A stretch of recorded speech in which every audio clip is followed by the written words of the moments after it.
further analysis about the Alexander brothers conviction. Again, if you have not heard yet, 2 days ago, Alexander brothers were convicted of all 10 counts in their federal trial. They have vowed to appeal and believe in their innocence. Their lawyers have made that very clear to me. The defense camp has made that extremely clear to me. That is how they think things are going right now. And there have been a lot of really obnoxious people. There have been a lot of really kind people, and there's been all sorts of different discussions that I've been privileged to have with a number of people throughout this trial over 6 weeks. People that took time to actually engage in the content and to actually take a second and think. And as I've said a number of times, I invited anyone and everyone who wanted to have a discussion to come join. So I'm glad that in a moment I'm going to bring on someone who actually reached out a number of times and I know is reading transcripts and wanted to have a discussion about what was going on.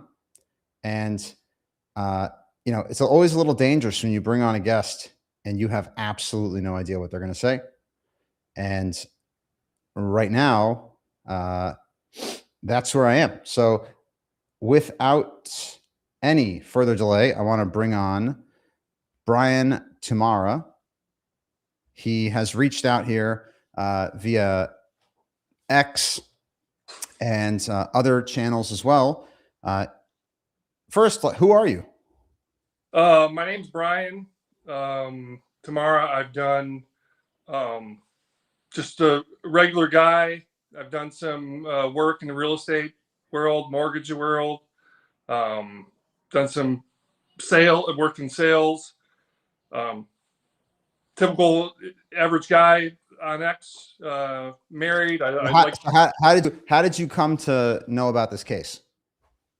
So I've always been intrigued with real estate and followed it. And when this story hit back in 2024, I was like, wow, that's a wild case. And I started to take notice of a lot of different cases kind of at the same time, Diddy, Weinstein, and all the same themes were coming up. And I thought, man, this seems like another one of those following the patterns of a piling on effect, really. And I stayed glued to it. And then as soon as the videos started to pop up on YouTube from, the crime watchers and the people that make content through different court cases and crimes, it was all over. And I thought, wow, this is wild. And you're watching content after content, and I'm like, well, this is really uneven. Like, these guys have already, no evidence has come past, and these guys are already found guilty in the public. And I'm, going through the comments, and I'm like, wow. And so I started to kind of, I comment back in the post saying, hey, give these guys a shot. These guys deserve a fair trial. I mean, it's just a little unfair, and it's following the same patterns of the other cases, to where a lot of the stuff, these stories seem far-fetched, out of touch, like the other cases. And those, after appeals and things, fell apart. And I thought, man, here we go again. And I thought, man, this is taking away a lot of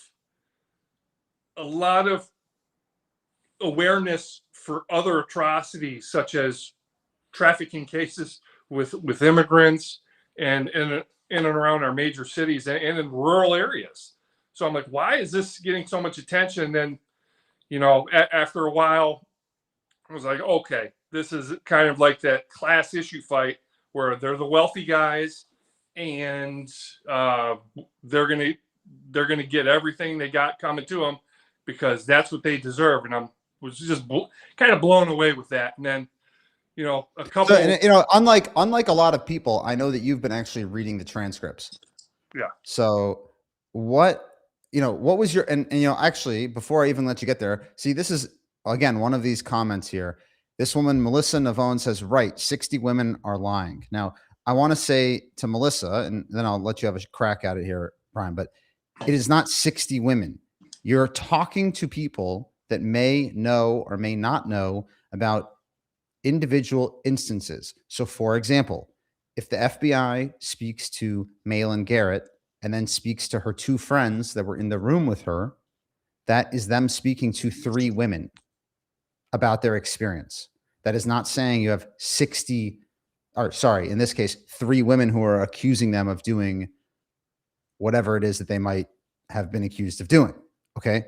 So if you're going to say that, you know, you're going to use an argument like that, it's not particularly, I would say, intellectually honest. And the other thing is, you're allowed, and I think this was in the summation, certainly the summation of Mark Agnifilo. It's not a statement that every single person is lying. There's a question about reasonable doubt, certainly in the federal trial, and how you have a discussion.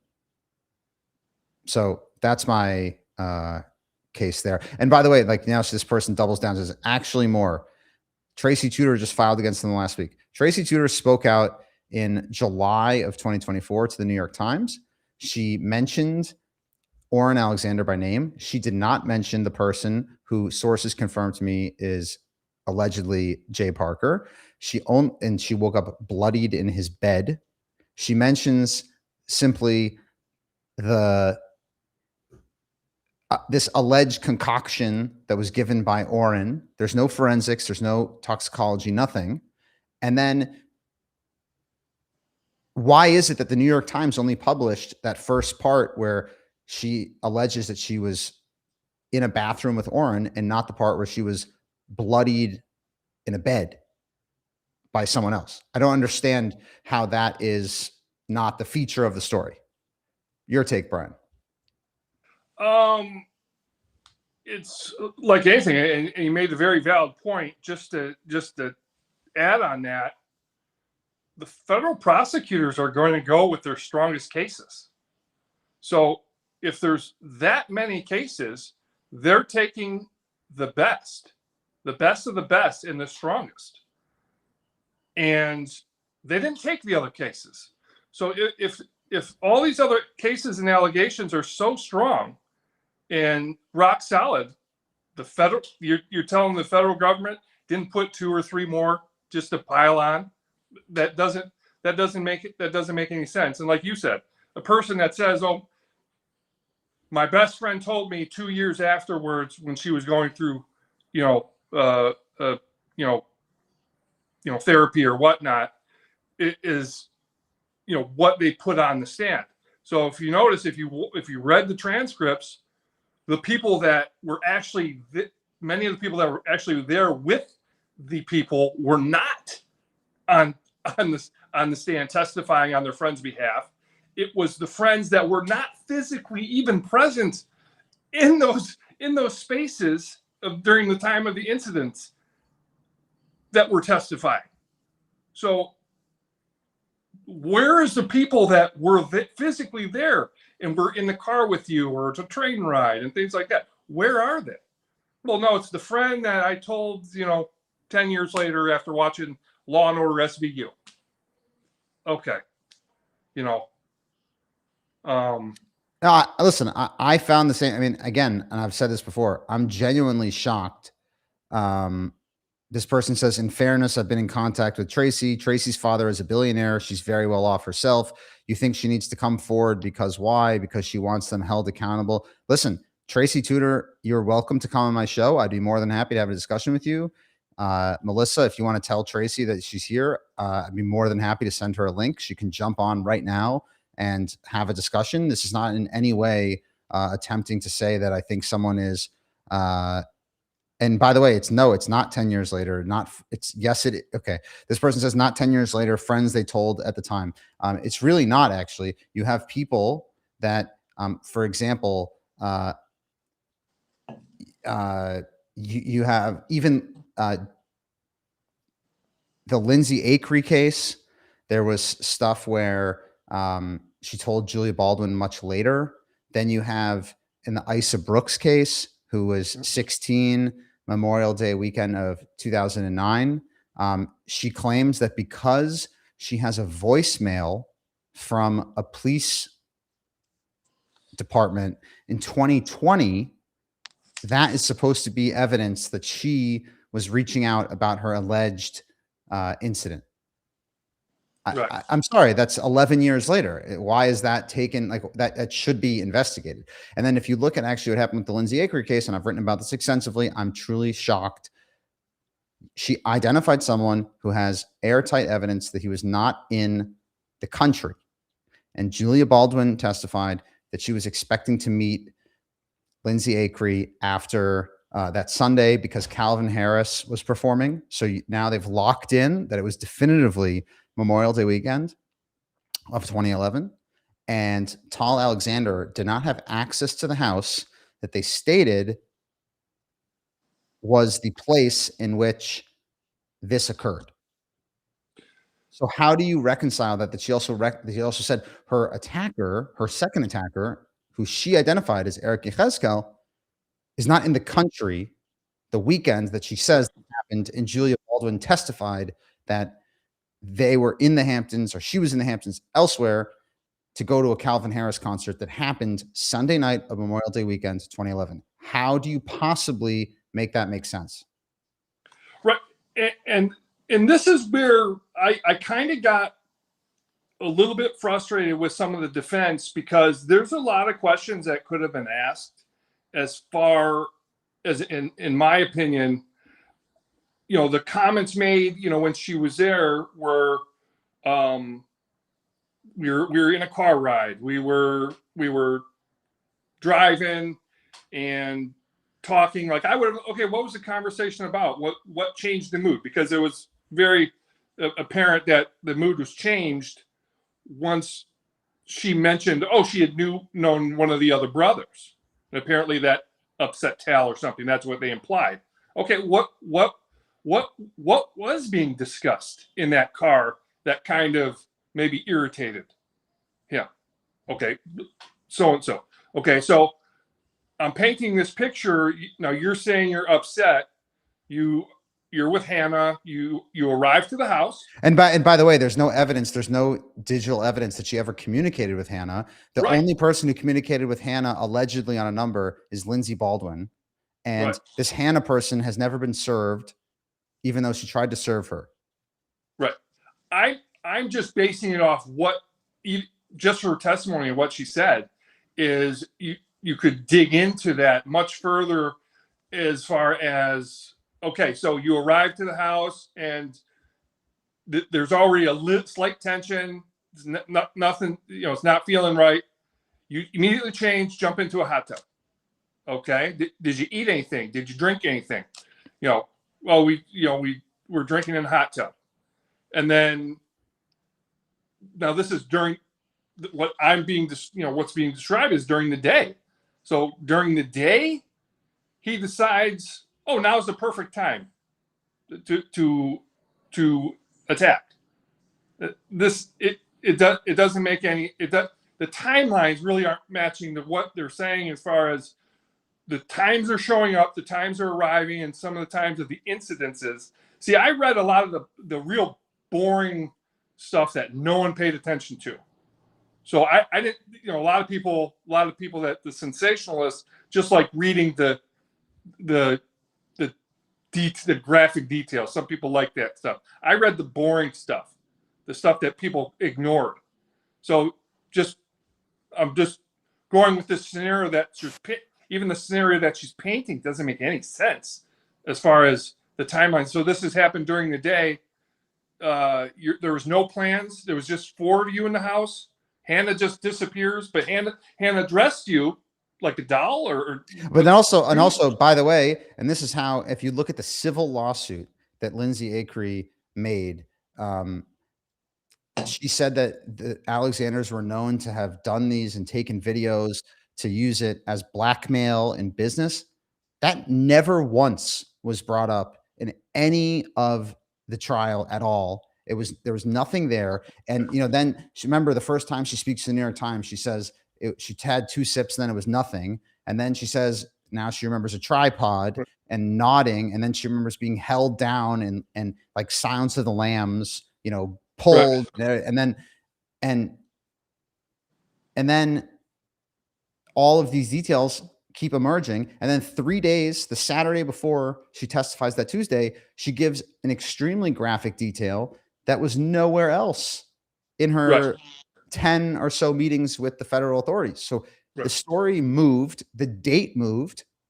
So that's where again, I'm genuinely confused on it. And I'm bringing this up here. It says this Melissa Bull NQ says, genuine question. Why didn't Tracy report it to the authorities during that time, as it's a very serious allegation? The other thing I'll mention about the Tracy Tudor thing is she says she was invited to go to a Douglas Elliman dinner.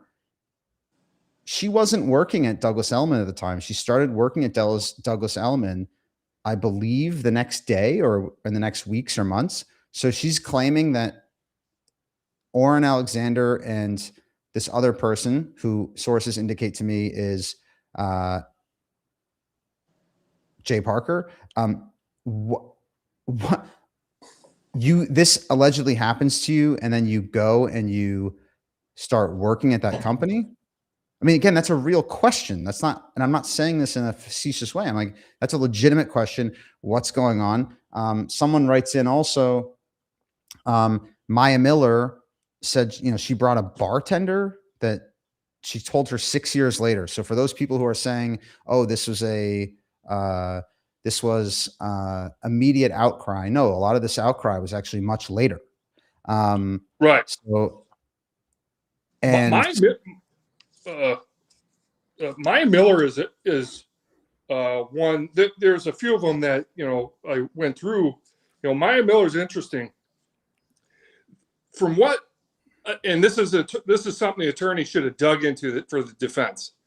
This is kind of like the have-nots coming to the haves, and this is there's a lot of trial form. There's a lot of narratives they've sewn into this case as far as using classism against the brothers, using some anti-Semitic tropes, which I won't get into today, but they are in there if you go through this. Well, certainly the bail hearing, yeah, and there are what they've carefully sewn in, and this is what I also kind of had the defense attorneys again, is they implanted language into the testimony as far as painting a picture of these guys being much, much older in every single case. And we're talking, just the first one, the Katie Moore. I was in this room, I was in this apartment with all these, I just felt like this youngster in this apartment with all these, they're so much older and I was so young and, kind of naive. Like, what are you talking about? They're all in their mid-20s. Zac Efron and the Alexander brothers everybody was kind of in their mid-20s in that group. His agent, if the Alexanders had this reputation, do you think Hollywood agents going to allow their client to associate with bad actors? Not a chance. Matter of fact, she didn't spend any time meeting with Zac Efron. So if you go through the testimony, she hung out with the Alexander brothers. Well, you were there for work. So which one is it? You socialized with them all night. When you read through the testimony, like what's going on here? You work for a company that that wants to do PR with Zac Efron, but you're not spending time with Zac Efron. No one asked that question. Well, what was your interactions with Zac Efron? You show up to the man's apartment, don't engage in any conversation, and hang out with real estate guys? And that's just, there's a lot of these tidbits you could go case by case, and it really blows my mind. But but going back to the classism issue, is that Maya Miller coming out of Arizona. Yeah, was it Arizona or was it Nevada? I'm sorry, Nevada. Sorry, Chicago, right? I think No, that would be that's Bella uh, Koval. Sorry, you're right. Bella Caval. But we're talking, we're talking younger younger women with not a lot of experience meeting with younger guys that, quite frankly, come from a totally different world. And when you go into and enter into those situations, after a while, you're going to feel uncomfortable. And that should have been brought up. Like, what else has went on? What kind of conversations? Because they commented that the people weren't friendly. The people weren't nice to them. So, Right. like, like, okay, you had a beautiful, a Shabbat. I think that was the one they had a Shabbat dinner on Friday night, right? Yes. Yes. Okay. So yeah, maybe you did feel uncomfortable. You don't know the traditions. You don't know the customs. You're in a whole nother world, and that's what a lot of this narrative is. They were so younger. They were so much younger, which is not true. And this is Actually, the first civil lawsuit, Kate Whiteman's older than Orrin, and Tracy Tudor, I think, is like 11 years older than Orrin. She was married with 2 children. Right. Like that just that pattern alone doesn't make any sense if you want to compare some of the others, and allowing like this case out of Israel. She You mean to tell me she just so happened to be 5-minute walking distance from Milan? Like I Actually, what was not even included in that, and it wasn't permitted, I don't know if you saw that in the back and forth, was that she had actually texted Alon a provocative photo beforehand, and the defense wanted to have that included. It wasn't allowed because they said it wasn't relevant to this thing, but it was. It was, as Howard Strebnick said, I believe, she didn't send her resume. She was sending a provocative photo to him, right, and then went to his apartment. The other thing is that there wasn't a single person who testified, not one, who testified who said, "I said stop." no one. You had Avishan Bajnood, who said that she wrote something, but she didn't intervene, and that she wrote that in her eyeliner. But you didn't have a single person in an actual interaction who said, "I was uncomfortable with this. I told Right. him to stop, and he ignored me, and that's what happened."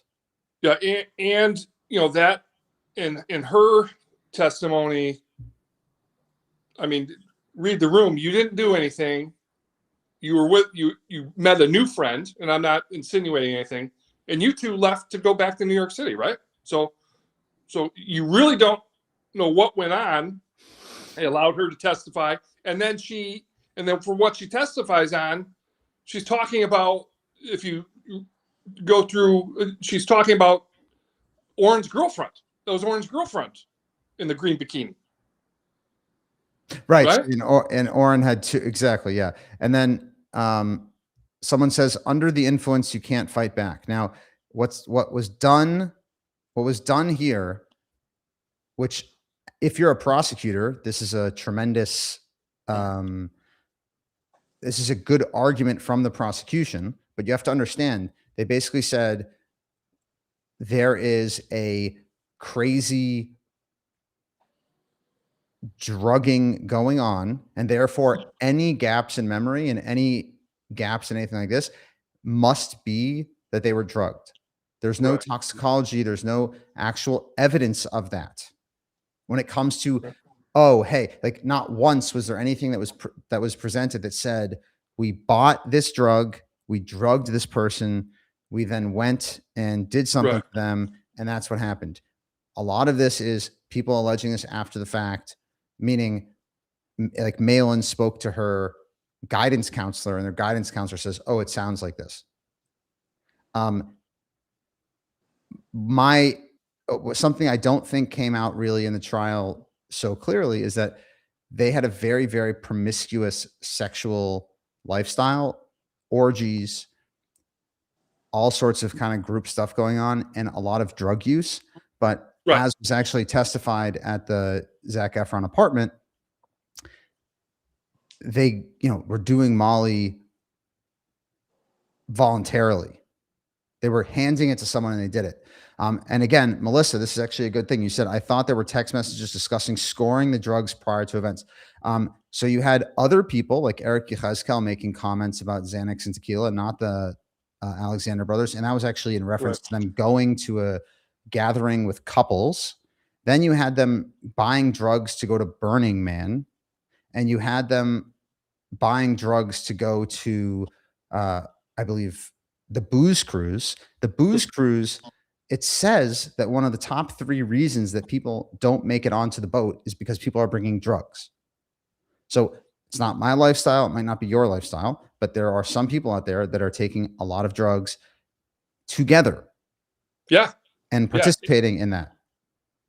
And I don't know how you feel about this, but I think the guy should have taken the stand. And I think I 100%. I think they should have taken a stand. At least I one think of them.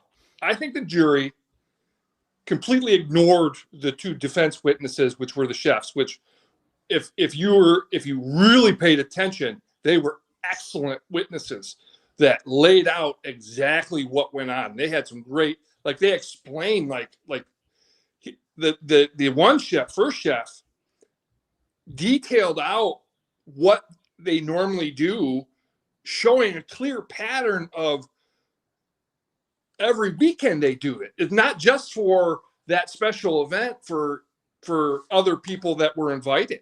They do it all the time. It's a thing they did.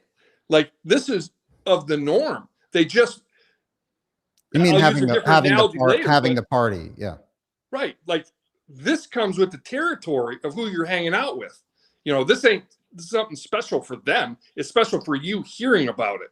And I'm not trying to just brag on them, but geez, like, come on, they just live in a different world, and that don't make them criminals. But just and by the way, hearing, pause 1 second. This is the problem with the outrage culture right here. This person, I love when men question if women were assaulted. Insanity. It has absolutely nothing to do with one's gender. It has absolutely nothing to do with one's sexuality. It has nothing to do with one's drug use or alcohol use or anything like this. It has to do with actually paying attention to the facts and having a discussion. So you can have a discussion. This kind of backwards Me Too insanity is in the dustbin of history. Get lost. Nobody cares about what you have to say with this stuff. I've been very clear that I think these guys are disgusting in many, many ways.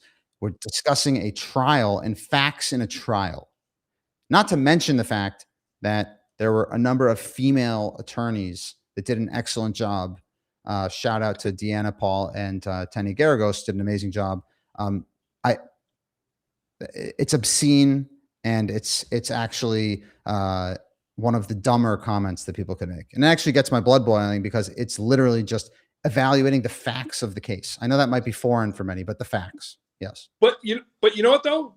Thank you for actually at least listening.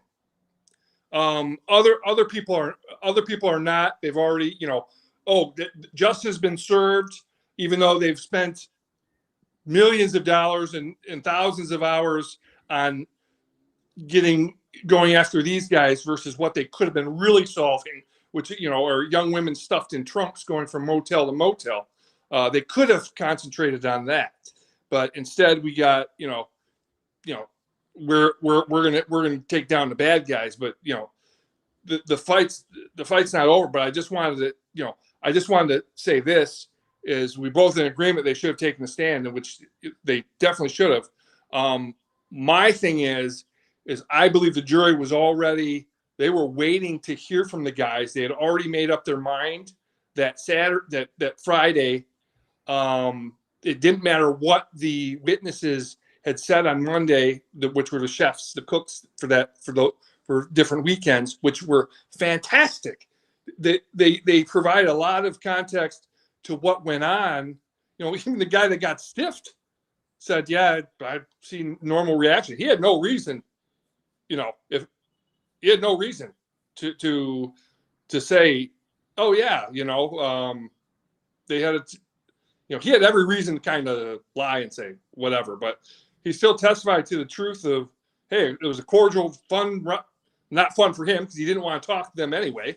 But here's two chatty Cathys in the back seat talking about their weekend and where to go, and he's telling them where to go, and that kind of fills in the context of how those young ladies figured out where to go to some of the fancier spots in New York City, which still no one can explain who paid for all that, which is odd. And how you're saying on the upper, what they described as the Upper East Side, and did they end up at the Sherry Netherland Hotel across the street from Plaza?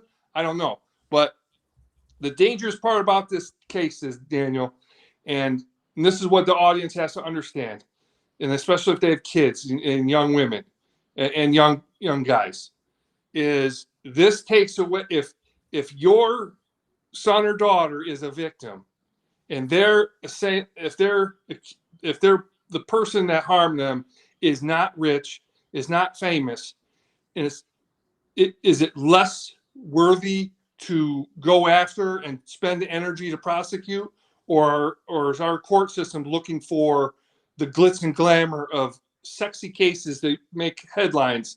And that's a scary thought. And another thing is too, is the way that's set now with that court decision is basically a young man that works in a factory that meets a girl on Match.com or eHarmony from another city or another state, Venmos the person over because they don't have enough gas to come over to their house to do a day trip to a water park, and pays for admission to a water park, and something happens, they split they split their ways. 4 years later, he ends up with a lottery, and the next thing you know, wait a minute, he assaulted me, and now you have other women coming out. So this poor stiff that just Venmoed you $20 for gas money that took you to a water park now is a sex trafficker, because that's what that court decision just said, Daniel. It's it's the same thing. The only difference is there's just a lot more money involved with the Alexanders. But they just said the regular common man that dates is also can be a sex trafficker. I agree that that is a danger. And I'll say this: um, I'll say this. Again, I just want to go back that people, especially if you're, I guess, more normal like me, and you're not into this insane lifestyle like that, I don't think you can understand the crazy orgy, free for all sex lifestyle. And I'm not sure that that necessarily was demonstrated, but it's a serious thing. Like Oren and Alone would have sex with the same woman at the same time. Hmm? Tall would engage in this. They'd have it with their friends. They had threesomes. They were doing all sorts of crazy stuff, things that are not normative. So you have to make sure that people understand that the way in which they conducted their entire sex lives was not normative, not in an illegal way, but they have just there are certain things that are uh, bizarre. And because you can't bring in quote unquote good guy evidence, you only saw some of these kind of weird orgy stuff and not and you didn't have the full context on it. I go back to what Kaylee said when the Malin situation was happening, right? Malin says she came in the room and then she lay down on the bed next to Kaylee and Alone, and then Alone started touching her. Then they went to the bathroom. Kaylee said that Malin and Alone went right to the bathroom, and that she went and lay down, fell asleep. Alone came out, started touching her, and then she said, actually, before she fell asleep, Oren was making out with Rachel, and then asked Kaylee if she wanted to join. And Kaylee said no. And he's like, okay. Then she fell asleep. Then Alone came out and started to touch her, and she actually stopped him, and he's like, oh, okay. And then she left. Yeah. But the concept that you're going to be in a room with your own brother having sex with people to many normal Americans and world citizens, that's a little weird. So I don't think that really came out. And, um, that's the, if you're going to criticize the defense slightly, I think that would be kind of it, part of it. Someone says, what was the reason the good guy evidence was not allowed? Um, They don't want Val, that narrative. judge, yeah, it's a bad narrative. Yeah. Yeah, and that's the defense almost turned that real estate agent into the good guy defense, and the judge picked up on it and stopped it Well, because because that she was saying that she was sleeping with him, 4 or 5 nights a week, that she never saw any of this, and then right, she tried to stop it because what the prosecution needed and what the judge needed is for them to just be grape monsters. They couldn't be right, humane. They couldn't have any sort of empathy. They couldn't feel. They couldn't love. They couldn't emote. They just had to be robotic monsters. That's how they had to be portrayed. right, And Shani and Camilla, people are asking, very much in love with their husbands, sticking with their husbands, and have not moved off of their innocence, according to my sources. Um, do you think they could lash out in anger and bring down more people from real estate world on their way down with them? No, I think that they maintain their innocence. yep, I believe that there's a clear double standard going on here, because for all those tuning in and saying that, oh, this is kind of a reckoning, this is not a reckoning. Nobody cares about any of the issues they claim to care about. They right, don't care about women's rights in the real estate industry. These people are not really concerned about equality when it comes to that, if that's what they're fighting for. They were concerned with taking down the Alexander brothers. yeah, And that's why you have all the conspirators, co-conspirators and everything running around doing whatever they wanted. Nobody actually cares about right, that. And if you actually cared about it, then you wouldn't have co-conspirators with their names still on websites. You wouldn't have them a bit, remember, the judge held them because they were a threat to the community and a flight risk. And you have co-conspirators that are out there. I just, that's hard. It's hard to square that. right, And by the way, some of these simple, again, Melissa, I appreciate you tuning in. You say staying with their husbands who are R words. What if they get life intel? Listen, they do not believe they are guilty of this crime. They are going to play it out in the system. That yeah, is what they're doing. And that doesn't change one day to the next on it. Someone asked a good question a little bit earlier. I just want to say 12 independent jurors thought it was in an illegal way. I'm going to say that I would imagine they're going to have an appellate issue, because just take the Lindsay Akery story. I need those tuning in, turn off your hysterical brain for half a second if you can. Okay. Forget the fact that I have a beard and that I'm a man. Just chill out for a second. Okay. Let me speak, even though I'm a man, please. Lindsay Akery identified someone and sued someone who has an airtight alibi that he was not in the country Memorial Day weekend of 2011. She sued him civilly for money. And Eric Yechezkel was not in the country Memorial Day weekend of 2011. The government did not force Lindsay Akery to sue Eric Yechezkel. The government presented multiple photos, an FBI photo lineup. She said, that's my second attacker. She then learned his name. She sued Eric Yechezkel, originally thinking it was July 4th weekend. Then it was very clear to her, because he presented an alibi for July 4th weekend. She then says, well, it must have been Memorial Day weekend. He also has an alibi for Memorial Day weekend. That same weekend, which, as I said earlier tonight, Julia Baldwin said it was definitely that weekend because she was expecting to meet Lindsay Akery at the Calvin Harris concert. So this can't be any other weekend.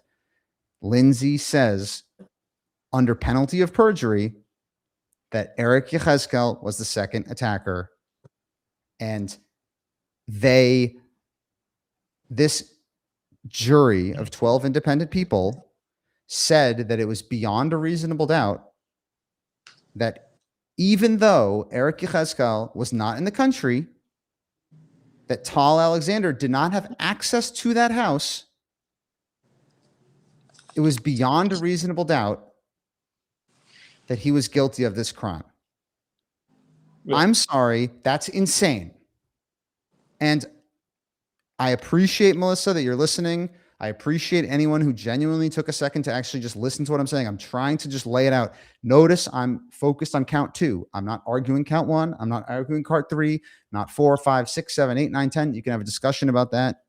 I'm saying, for me, when you talk about actually looking down what was going on count 2, it's very hard for me to understand the process of how 12 independent jurors would have come to a conclusion that beyond a reasonable doubt, Tal Alexander is guilty of that crime. To me, it stinks to high heaven. Brian, what do you think? I agree with you. I really don't think they cared or followed any kind of rules as far as they probably natural instincts of emotional stories of the incidences, and they look at it like these guys are unwilling to even get up and share their side of the story. Right, but So, by the way, the clear instructions, everybody knows this in the American justice system, you're not allowed to hold that against them for not testifying, because the other thing, if you have to take, and I'm sorry to cut you off, but for those who, there's a lot of people who just tune into the fake news, real deal, and all the other stuff, and they don't actually listen to what's going on. Not you, but I'm saying they truly maintain their innocence. So therefore, they're saying, we know we didn't do this, so there's no way that we're going to get convicted of this. And they're also upset or concerned about the civil lawsuits. So they say, if I go and testify, perhaps I'm going to get set up in the civil lawsuits. And I'm not saying that's how they should have thought, but that could have been part of the reason of how they came to their conclusion. And I think that, that was a big issue. The other thing, which I'm going to mention here, is that they have a friend, Saeed, who came up a few times. Okay. And just so people understand, and again, the hysterical people out there, please calm down for 1 second here. Give me 45 seconds of attention before you want to go and go nuts to me. Okay. The government knew that Saeed did not R-word Allison Helms, Bella Koval's friend, because Saeed stayed in touch with her for 9 years. In fact, Bella testified that they then went to Saeed's house, or sorry, his hotel room that night. With strawberries. They got treated. Milk and cookies and strawberries, right? There's a picture of milk and cookies, okay? The government, prosecutor Andrew Jones, assistant U.S. attorney, allowed Bella Koval to testify in open court that Saeed R-worded Allison Helms.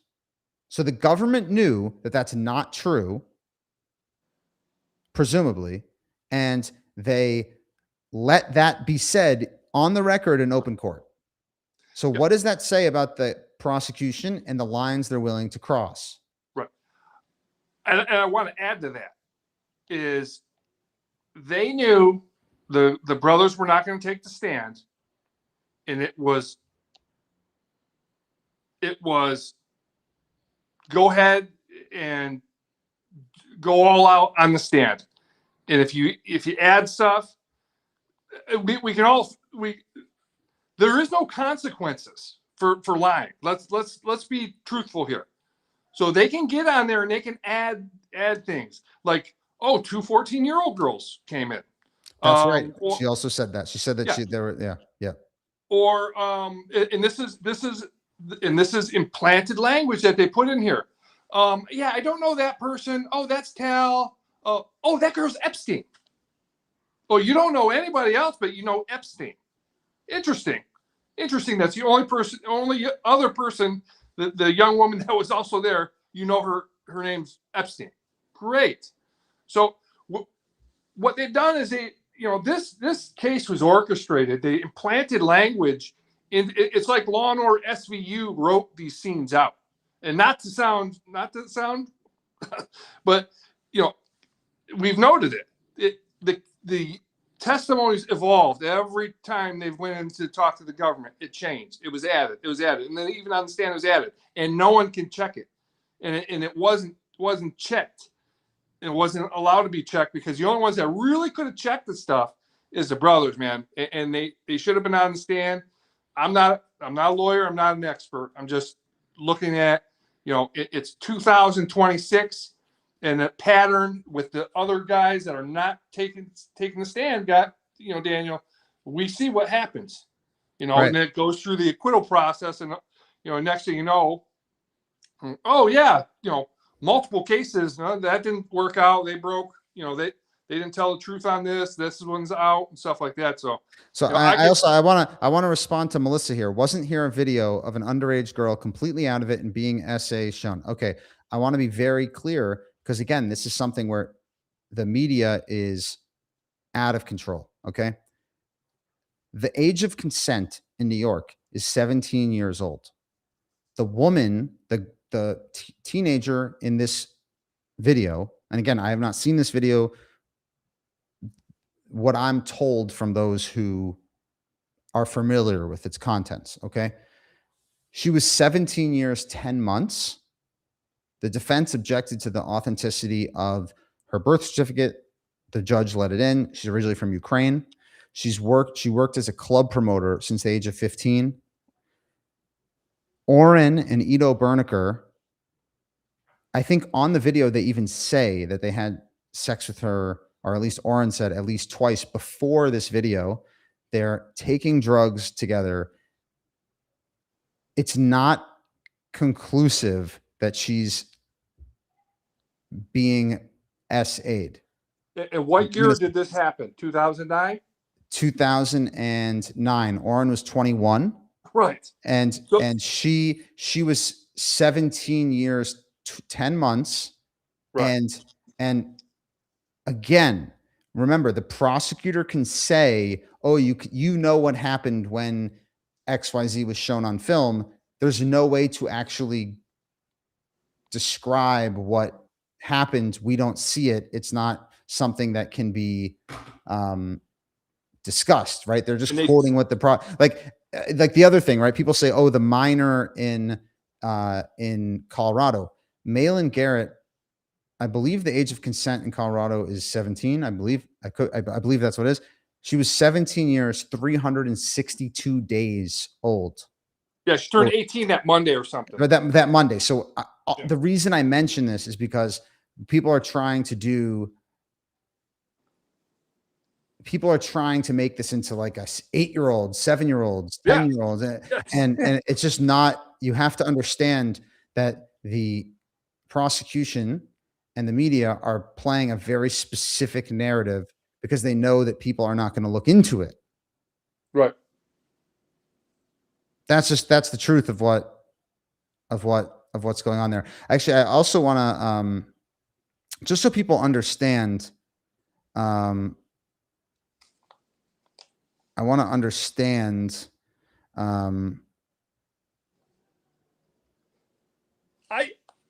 while you're looking at that, I would like to, I think people really need to understand when they think about the Alexander brothers is where they grew up and the people they would have been around. They grew up in Miami. Miami is a very fast. If you're familiar with Miami, it's very fast paced. People grow up very fast, very similar to New York City. I myself had an experience where I had seen, I was at a restaurant and I noticed some, I grew up in the Midwest. I noticed some younger girls. They appear to be in high school with older guys. I said something to a friend that, I said, man, these girls seem kind of young to be hanging around them guys. She goes, Brian, what are you talking about? It's, we're in Miami. This is a different world down here. And I'm not saying it's right or wrong, but it is much different world down there where in the circles, it's alpha male, macho. And I understand me and you kind of probably have the same backgrounds where that kind of behavior is unacceptable. But, in certain, we got to be honest, this behavior is a lot more prevalent than what, it's not that abnormal to be partying, especially if you have some access to money. The only difference, we drank cheap beer, they drink Grey Goose vodka, and they do party drugs. We gotta be honest. Yeah, they have more access, so that's why it's around. They grow up in a multicultural environment, which has all people from all over the world living in the most affluent areas of Miami. So yeah, they do grow up different, and you just can't take that into account for these guys. It's really not fair because it's Not going 99% of America cannot fathom the degree of wealth and what they're going on. And also, like, I'll give you an example about the media hysteria. They're talking about enticing people on private planes and all this. There was not one alleged incident in this entire federal trial of a plane. No. So, like, but that gets blown up into the whole thing. Right. People said, oh, they found trophies on their, they found trophies. The blackmail, one video, because blackmail stereotype. That's a stereotype. Right. So but that's what they were trying to do. And if you look at the civil case there, Evan Torgan, the judge didn't allow the name Evan Torgan into the trial. He represents 11 people that had civil cases or perhaps considering civil cases, but he represented 11 people in this trial. So, like, the pursuit of money is real. I'm not saying everyone's money hungry and all this stuff, but it is real. Now, when you talked about real victims and the statute, I want to just play this about 6-minute clip from National Geographic. They came out with this, and we're talking about what the statute has now been tortured to include. I think it is quite shocking, right? And I just want to, so let me just play this clip, and then I'll get your feedback on it. You ready? Bread. Is there a particular kind of girl that you're looking for? Somebody that's not showing fear, ready to go. An easy target would be, let's say, Jan Brady. If you're familiar with the Brady bunch, she's the middle child, and she's the one that gets the least amount of attention. She's the one that feels the most unattractive. I would show Jan the majority of the attention and point out how Jan is much prettier than her sister, Marcia. And Jan, when she leaves my presence, she goes back to being ugly in that house. So her self-esteem, her sense of empowerment, her will to be number one, or the fact that she is number one, is only present when I'm around. So she's going to be around me more and more.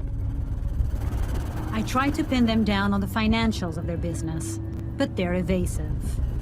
Each admits to working a certain number of women. I would say about 7. 6 is the lowest, 8 or 9 at the most. Right now, I got 4. These 4 girls work full-time for you? Yes. They're only for me.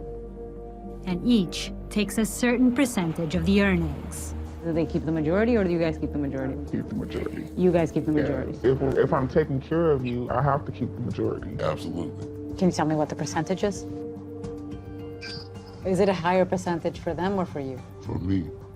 It's my money, it's our money. This is an our thing. So yeah, of course you're gonna get some money, I'm gonna break you off something, or I'm gonna go buy you something or whatever, but you ain't gonna get no money every single time.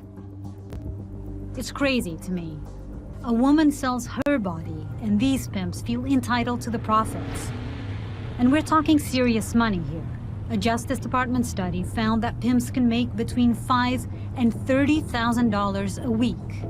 It's no surprise how some of them maintain control. Have you ever beat your women?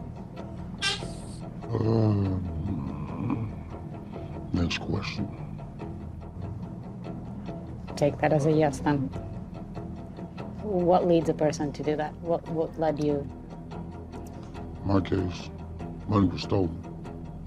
If they get out of line, if they look like they finna say something stupid, slapped up, you might get punched up, whatever. Might cut you, whatever. Have you done that? Me, female ran away once or twice. I cut the bottom of her foot.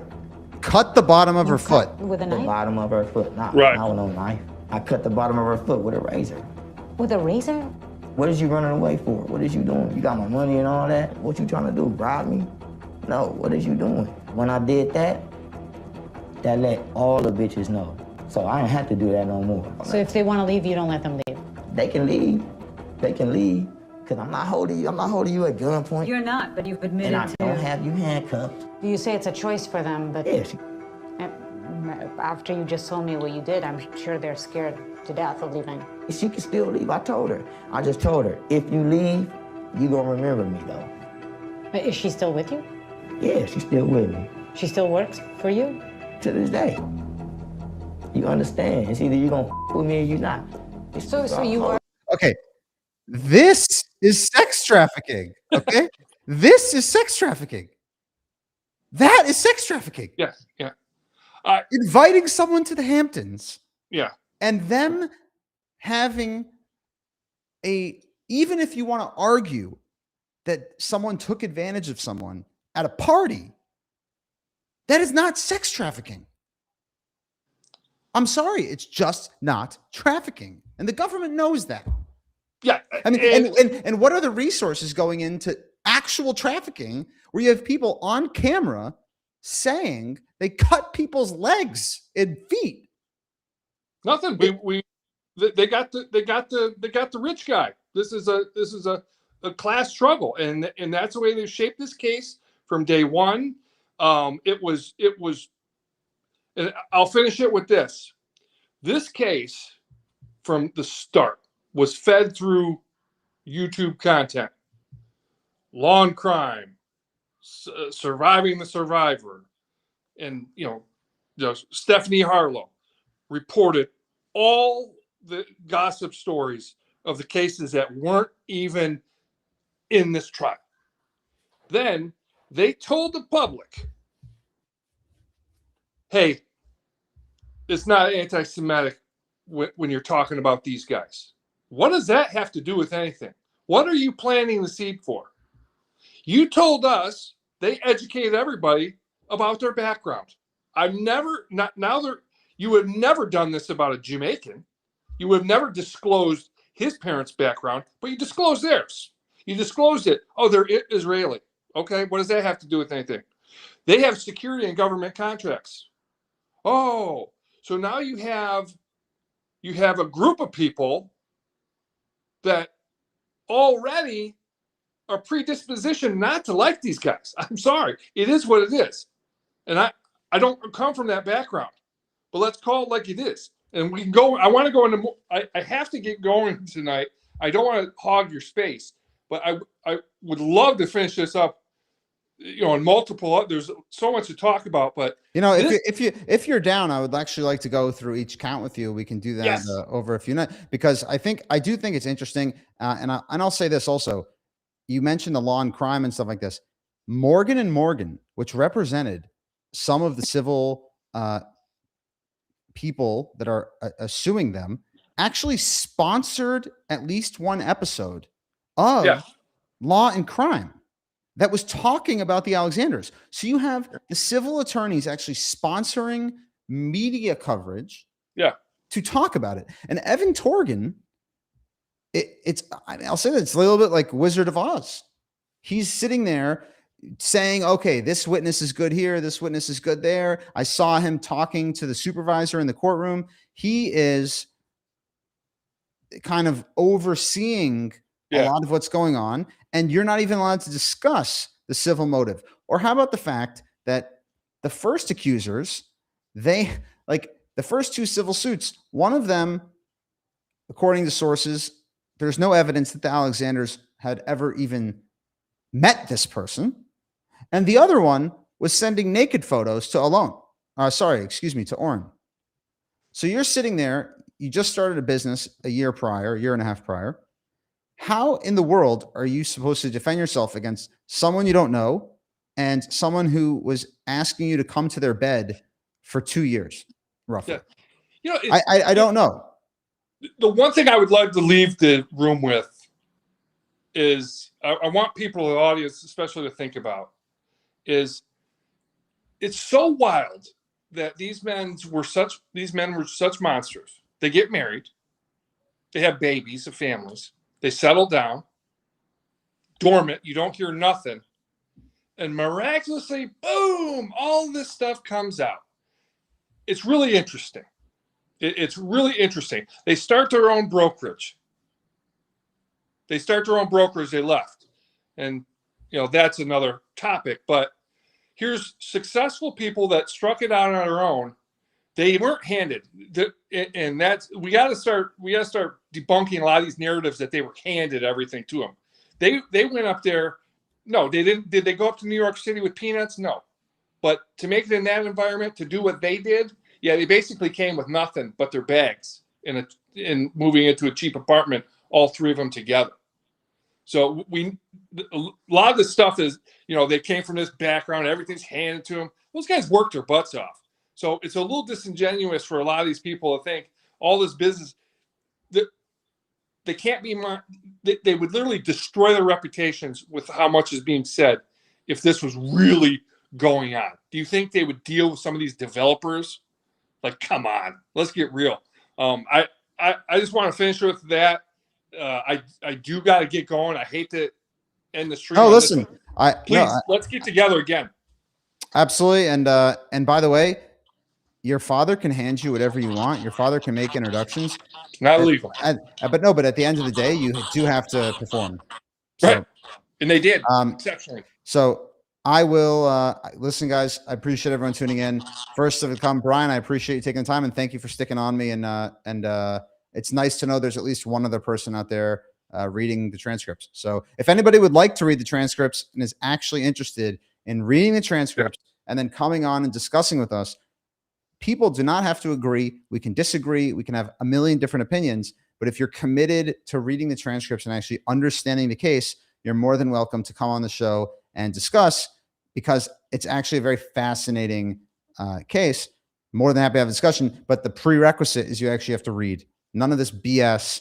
Go on some other channel and do whatever and make yourself happy that you don't know what's going on. But if you actually want to discuss the facts and not hearsay, more than happy to have anybody on. That's an open invitation. Tracy Tudor, if you're out there, please come on. Anyone else who's an accuser, please, you're welcome on here. I would love nothing more than to get your side on the record here on the show. Everyone